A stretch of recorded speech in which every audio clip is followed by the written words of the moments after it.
let's just go over the timeline in our heads. We remember from season 4, we find out who Henry Creel is. And Henry Creel was the one who was committing murders. He killed his family, basically. They blamed it on his father, but it was him. And we know that when he was 30-something years old, the massacre happened. We know that he was at the lab, all right, the Hawkins Lab.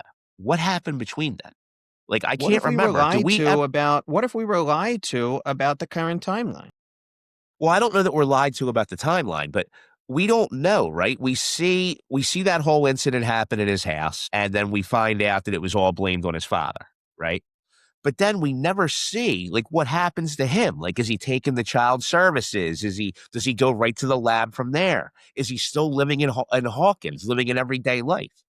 That's what we need to determine, because I don't think your theory's that far out there. No, I'm just saying there's a lot of other things that could potentially be possible in a world where demigorgons come to life from a board game. Like, it's all possible. I don't think it's as mathematical as some of the people in the comments and maybe you are searching for.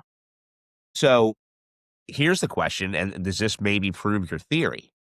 Are they bringing us down that road? Max seeing that memory, is that to, what's the word I'm looking for? Foreshadow, right? Is that the foreshadowing of them going down the road of how Hop and Bob and Joyce all knew Henry Creel, but they haven't told the kids that? They were the kids in the 50s. The same group of people existed. Yeah, but they didn't know now. about the lab or anything yet, though. But that's what I'm saying. There could have been a different lab. There's so many, and yes, it could be intentional foreshadowing on purpose. It could be a diversion, right? Like when what did Travolta say? At the end of Swordfish, when Travolta escapes behind the bus and he's narrating and he says something about creating a diversion and making the eye think something that the brain actually didn't see. Misdirection. What the eyes see and the ears hear, the mind believes. It could be an intentional thing on purpose. It could be very connected to something we see next. It could be they just stroking us. You know what I mean? It could have no significance whatsoever. Some of those memories have to be just bullshit B-roll. They have to be. Well, here's the other thing we haven't seen yet, right? Like, it doesn't look like that their powers, like 11's powers, 8's powers, Vecna's powers, Henry Creel's powers, it didn't have to be drawn out of them, right? Like, it wasn't dormant. Like, it was always there.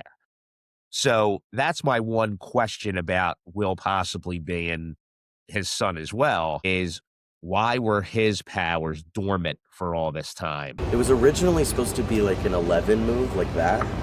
And we kind of talked through it, and I was like, well, this is different because Will is siphoning these powers. It doesn't come from him. It comes from Vecna.